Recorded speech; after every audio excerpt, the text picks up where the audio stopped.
Olá, meus amigos, sejam todos muito bem-vindos ao canal Politizando. Eu sou o William Jacob e trago nova pesquisa para a presidência da República. Testaram vários cenários ali pro primeiro e pro segundo turno, com Bolsonaro, sem o Bolsonaro, testando até o Flávio. Além do Eduardo, Michele, Tarcísio e outros nomes foram testados aqui. Vamos trazer então como é que está o desempenho de cada um. O Lula aparece aqui em todos, não chegaram a fazer esse cenário sem ele. Tem Ciro, Ratinho Júnior, Caiado, Helder Barbalho. Vamos trazer números, reflexões, só que antes quero pedir a sua ajuda. Chegou no canal, deu uma olhadinha, viu que não está inscrito? Se puder, se inscreva, ativa aí o sininho das notificações.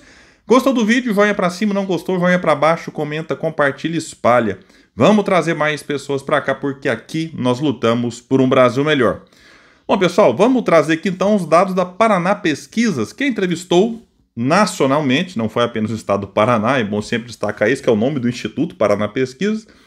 Entrevistou então 2020 eleitores, e entre os dias 18 e 22 de junho. E tem uma margem de erro de 2,2 pontos percentuais para mais ou para menos. No cenário 1, quem lidera é o inelegível Bolsonaro, que aparece com 37,2% das intenções de voto. O presidente Lula aparece com 32,8%. A distância entre eles aqui é de 4,4%, ou seja, no limite da margem de erro. William, mas como assim? Se a margem é 2,2 e está 4,4 na frente, mesmo assim estão empatados? Sim, é porque o Bolsonaro ele pode ter aqui no mínimo 35, tirando 2,2 aqui, né? Diminuindo isso. Mas o Bolsonaro, se eu pegar no limite máximo, ele poderia ter 39,4. O Lula tem 32,8, ele pode ter no máximo 35, então no máximo do Lula com o mínimo do Bolsonaro eles se encontram, o que daria o empate técnico no limite da margem de erro. Então, tá aqui esse cenário, e em terceiro lugar vem Ciro Gomes, com 10,3, Ratinho Júnior, que é o governador do Paraná, 4,6, Ronaldo Caiado, governador de Goiás, 2,9, Helder Barbalho, governador do Pará, 0,7. Aqui, mais uma vez, chama atenção o bom desempenho de Ciro Gomes, que em 2022 teve um desempenho pífio, como ele próprio disse, saiu humilhado das urnas com 3% dos votos válidos. Aqui ele tem 10,3, disputando contra o mesmo Lula, o mesmo Bolsonaro, porém com nomes até mais fortes, tipo Ratinho Júnior, Caiado, que são governadores de estados importantes. A Simone Tebet, na ocasião, era uma senadora no fim do mandato e terminou com seus 4%. Nesse cenário, indecisos 4,8, nenhum branco e nulo 6,7. Aí eles tiraram o Bolsonaro, óbvio, está inelegível, não poderá disputar as eleições, e testaram primeiro Michele. Aí quem lidera é o Lula, 33,5, e a Michele vem em segundo com 30,2. E nesse caso estão empatados dentro da margem de erro. Aí o Ciro Gomes melhora um pouco, vai para 11,5, Ratinho Júnior e Caiado também melhoram um pouquinho cada. O Ratinho vai para 5,7 e o Caiado para 4,6. Helder Barbalho 0,9. Nesse caso, indeciso 5,4, nenhum branco e nulo 8%.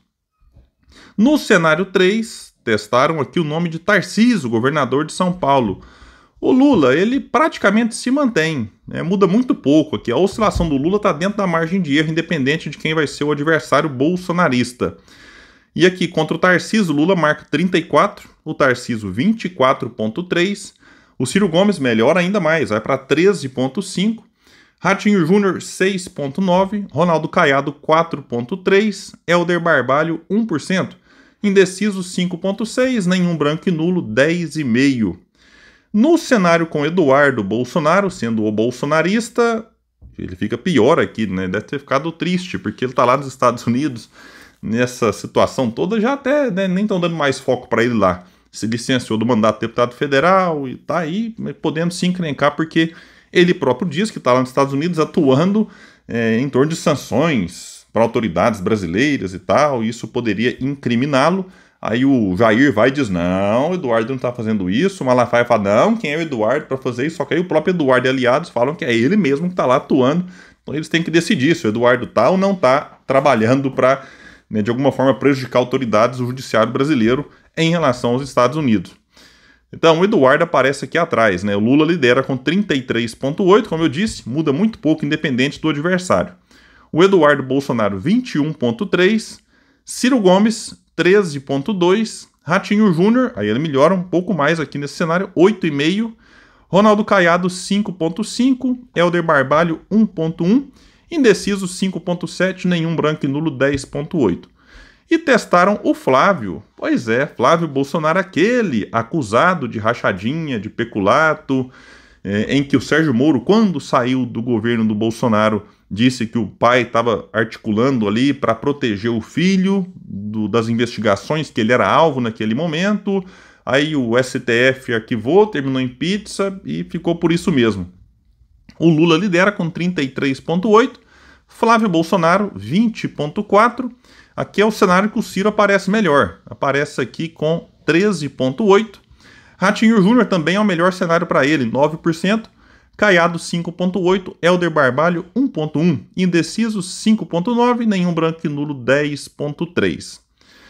Agora fizeram um cenário aqui com o Rogério Marinho, que é senador do Rio Grande do Norte, não me falha a memória, como nome bolsonarista. É uma novidade, inédito isso aqui. Quem lidera é o Lula, 34,2%, como eu disse, não muda muita coisa para o Lula. Ciro Gomes é quem vem em segundo, com 15%. Em terceiro, Ratinho Júnior, 13,9%. Em quarto, Caiado, com 7,1%. O Rogério Marinho, que é do PL, inclusive, partido Bolsonaro, 6,8%. Helder Barbalho, 1,1%. Indeciso, 6,4%. Nenhum branco e nulo, 15,5%. Olha, eu gostei desse cenário aqui. Por mim, eu torço para o Bolsonaro lançar o Rogério Marinho mesmo. É claro que muita coisa poderia mudar e mudaria daqui para frente, mas brincadeiras à parte, nesse cenário teríamos um segundo turno entre Lula e Ciro Gomes. Olha para você ver que beleza, o Brasil ganharia com um segundo turno como esse. Muito diferente quando você tem um segundo turno com Lula e outra figura do bolsonarismo, em que aí você não tem discussão de ideia, de projeto, de proposta para o país, você tem discussão de quem é mais ou menos odiado. E aí quem odeia mais o Lula vota no outro candidato. E quem odeia o Bolsonaro ou um dos seus indicados vota no Lula.